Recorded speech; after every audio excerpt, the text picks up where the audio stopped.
in going through cables, what I find is, let's say if you go into Sam Ash, I'm not picking on Sam Ash or Guitar Center or any retail store, a cable's a cable. Right? No. No. Okay. Well, there's how about this Monster cable, right? Monster cable.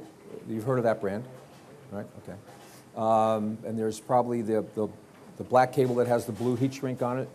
You can get that for like $10 for 200 feet or something like that. No. Something. Okay. In going through cables, there's stuff by a company called Belden.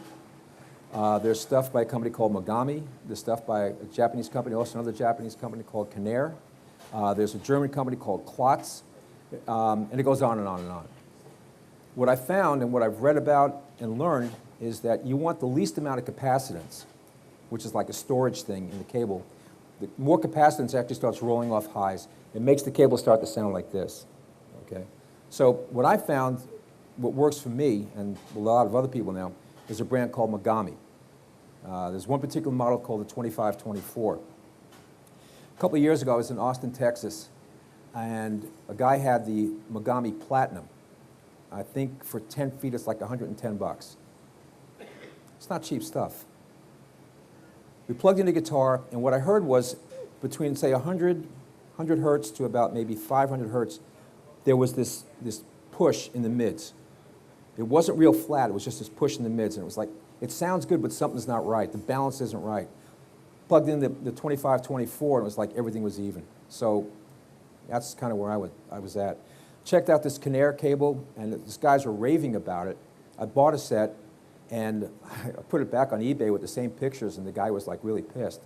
Like, you know, don't use my stuff. But anyway, but I kept it because it's a good sample, so I can sell against it, so it's no problem. There's Elixir. The string company now makes their cables. I did a trade with Michael Dempsey. He had an Elixir, and I gave him a Mogami, and you'll hear how that sounds. So anyway, who would like to come up and... Rich, hey, you're not busy. Come on over here. Ladies and gentlemen, Mr. Rich Odato.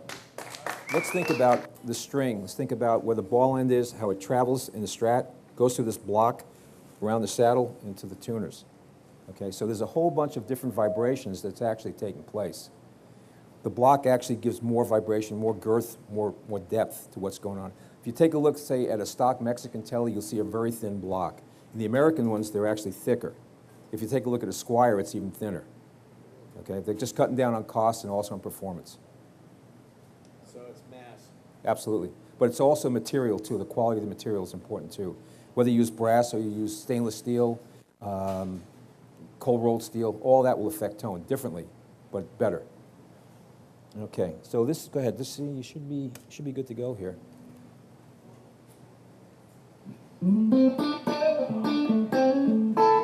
Do that again, would you?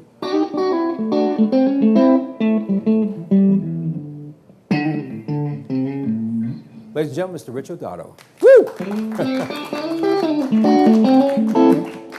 You've been practicing, haven't you? This is the Elixir cable. Okay, this is, I think this is about $80. Can you all hear this okay? Okay. Do you hear a little difference? Hang on, do you hear a difference? A little bit fatter, a little more articulate? Okay. Okay. So far, man, you got the gig. Okay, this is the Mogami. This is the 2524.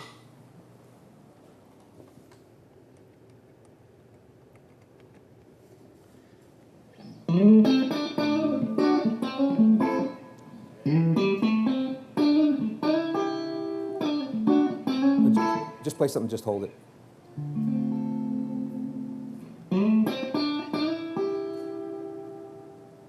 Okay. All right, let's go back to, well, I got one more. This is the Knaer. Let's see. How long is that cable? Which one? This one? Yes. This is, I think it's probably about 15 The feet. other one was the Elixir is 15? Yeah, I think they're all about the same. Okay. I don't think that the cable length would definitely affect, but I think once you get past maybe 30 feet it might, but I don't think it's going to be that that much in the way. There you go. Okay, this is the Conair. I hope this thing works. All right, give it a shot.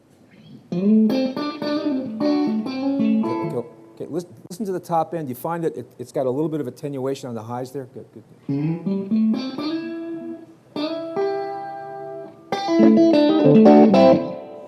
I mean, it sounds okay, you know, compared. Okay, let's go back to this guy here. Ski, you remember this whole deal? Yes, I do. Hours and hours of it.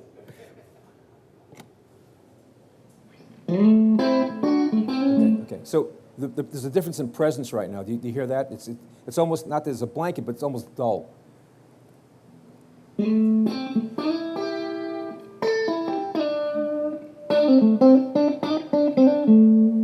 Okay, you said it. That's good. So this is, but the cool part about it is this, it looks really cool, right? How do you translate that into tone? But it looks cool on stage, man. All right. All right. Okay, let's go back to the Elixir. Just play, just play whatever you want to play, and just do a thing where just hold the chord or something. Just let it ring.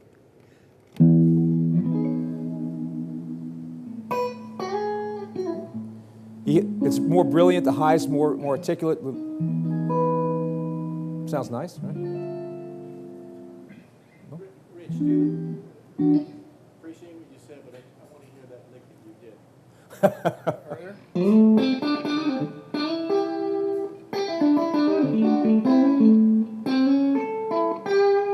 This is the Elixir. Uh-huh. I just like to keep things the same. Oh, yeah. I understand. David, that's why you're here tonight. Yeah. Keep us all in line.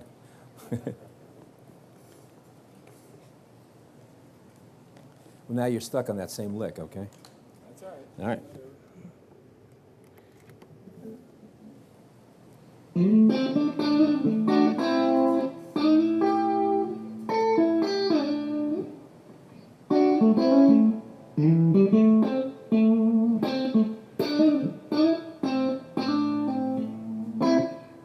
Now, what's the cost differential?